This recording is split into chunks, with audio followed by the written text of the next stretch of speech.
खुलुमबाय गोजोन सुदेम फुंबिलिनि गोजोननायखौ आंनि खेखेलाय बड' रादाबनिफ्राय बयनिसिमबो जासिहरनाय थाबाय। दासिमनि मोननैसो खौरांखौ नोंथांमोननि थाखाय लानानै फैलायबाय। दासिमबो चेनेलखौ साबस्क्राइब खालामाखैब्ला अननानै साबस्क्राइब खालाम आरो रादाबखौ जोबजासे खोनासंलां। नोंथांमोननि थुलुंगा होनायजों जोंबो बेबायदि रादाब लाबोबाय थानो हानाय बायदि। दानिया फै जोङो दिनैनि गाहाय रादाबाव। हाग्रा बिफाना गावसिनि खामानिखौ मावफुंनो हायाखै, गोबां मानसिफोरा अजद दिखांदों। आयेननि बेरेखा जेबो सालान गैयालासेनो बाला अन्थाइ लांगासिनो दङ आरो गोबां स्पिड गारि सालायदों होननानै मिथिनो मोननाय जादों।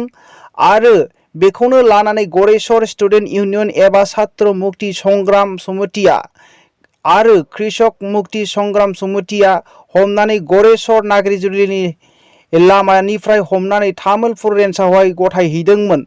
नाथाय हाग्रा बिफाना जेबो राहा लायाखै। सालान गोनांखाफोरनिफ्रायसो 300 रां लानानै हगार हरो। हाग्रामा बिफानानो लोब्बा दङ होननानै बिथांमोनहा बुंदों। बेबायदि मावोब्ला जोंनि बिटिआर ओनसोला मोजां जानाय नङा होननानै स्टुडेन्ट इउनियन आरो कृषक मुक्ति बिथांमोनहा गोबांथार दुखु मोननाय फोरमायदों। मैया जोंनि भारत हादरनि भट थुनायनि हाबाफारिया जोबनानै थांबाय। मिथिनो मोननाय बायदिब्ला थाबायनो हायाखैमोनब्लाबो बारग' पिएम डक्टर मनमोहन सिंहआ व्हील चेयाराव फैनानै बिथाङा भट थुनायनि हाबाफारिखौ मावफैफुंदों होननानै मिथिनो मोननाय जादों।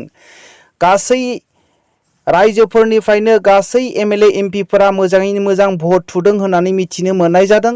आरो आसामनि AIUDFनि सानै एमएलएफोरा भट थुनो हायाखै होननानै मिथिनो मोननाय जादों। मिथिनो मोननाय बायदिब्ला बेवहाय यशवन्त सिन्हा आरो द्रौपदी मुर्मु सानैल' केन्डिडेटखौ जोङो नुनो मोननाय जायो। मैया आरोबाव आसामनि गिबि मन्थ्रि डक्टर हिमन्त बिश्व शर्मानि दैदेननायावहाय हरखाबै केबिनेट जानानै थाङो। बेवहाय गोदानै बिबान मोननाय मन्थ्रि जयन्त मल्ल बराया बिथाङा फोसावनानै होदों।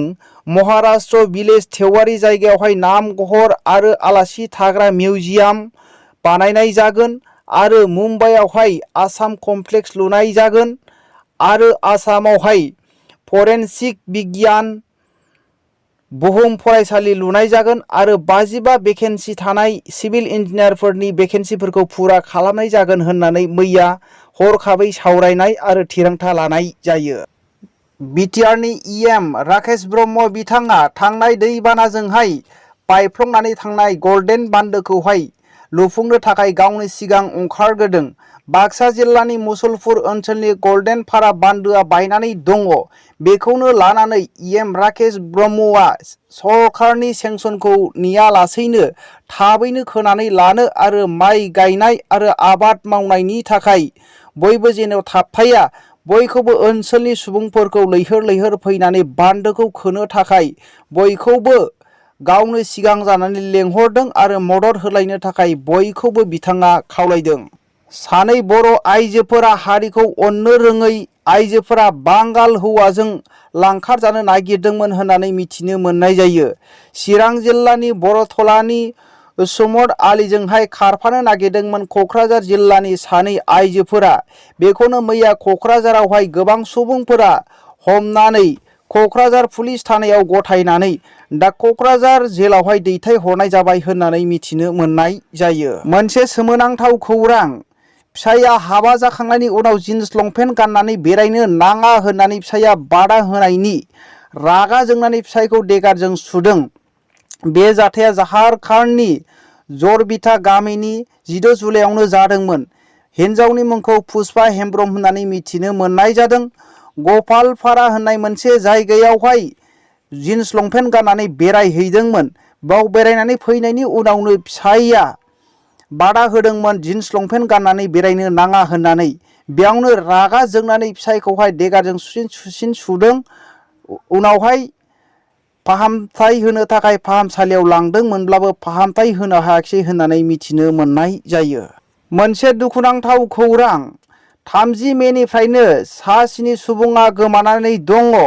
मिथिनो मोननाय बायदिब्ला जोंनि आसामनि बङाइगाव जिल्लानि अरुणाचल इटानगरावहाय खामानि मावनो थांदोंमोन 30 मेयावनो। नाथाय 30 मेनिफ्रायनो खौरां मोनाखै होननानै मिथिनो मोननाय जायो।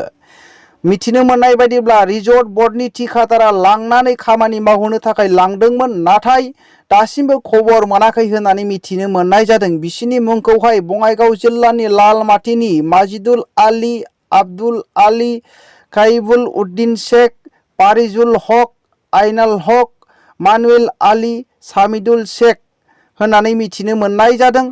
दा बिसोरखौहाय पुलिसफोरा खौरां लादोंमोनब्लाबो मोननो हायाखै। दिनैनि रादाबा एसेनोसै। रादाबखौ जोबनायसिम खोनासंनायनि थाखाय बयनिसिमबो रोजा साबायखर थाबाय। जै बर' हारिनि